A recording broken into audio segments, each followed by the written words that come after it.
কতক্ষণ ধরে ডাকছি? কেন, কি হয়েছে? বাজার থেকে টাটকা বড় রুই মাছ নিয়ে এসেছি। কেটে এনেছো তো? হ্যাঁ, কেটে নিয়ে এসেছি, কিন্তু আঁশটা ছাড়াতে হবে। ওই দেখো, তাহলে ওটা তুমিই ছাড়াবে। ঠিক আছে, আমি ছাড়িয়ে দেবো বাবা। একটু ভালো করে রান্না করে দাও নাকি, স্পেশাল।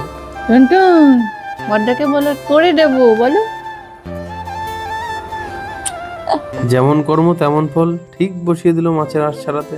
হ্যাঁ, আঁশটা তুমি ছাড়ালেও মাছটা কিন্তু ধুয়েছি আমি। এবার রান্নাটাও করে ফেলো তাড়াতাড়ি। কি বললে?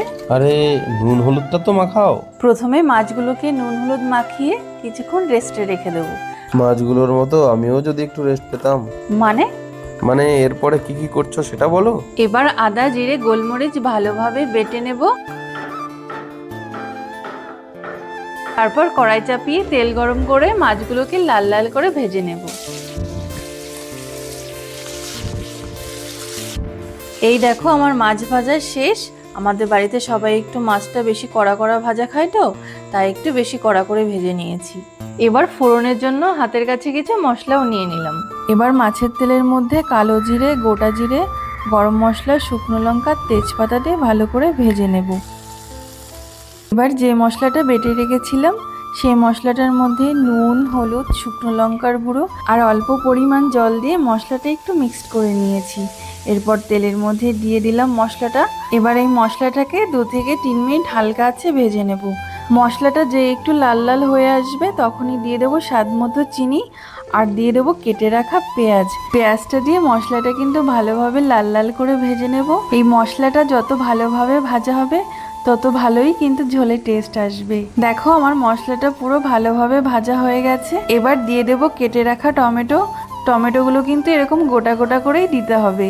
আর খেয়াল রাখতে হবে টমেটোগুলো যেন বেশি না গলে যায়, কারণ বেশি গলে গেলে কিন্তু এর টেস্ট ভালো আসবে না। এখানে আমার মশলাটা কষানো হয়ে গেছে।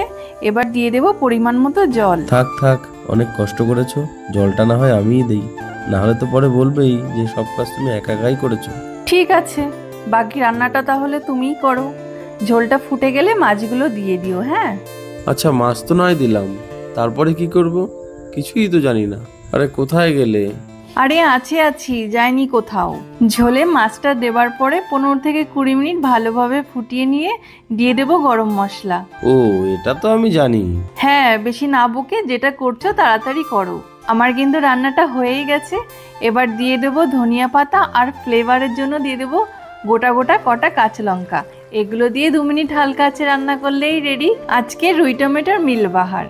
আর জানো তো, এই রান্নাটা তোমার হাতে যে একবার খাবে সত্যি এই মাছের স্বাদ কখনোই ভুলবে না।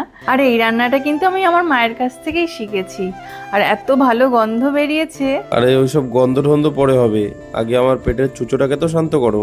অমনি না, রান্না না হতে হতে ভাতের থালা নিয়ে হাজির। আচ্ছা ঠিক আছে, খেয়ে বলো তো কেমন হয়েছে। বাহ, ভালোই হয়েছে।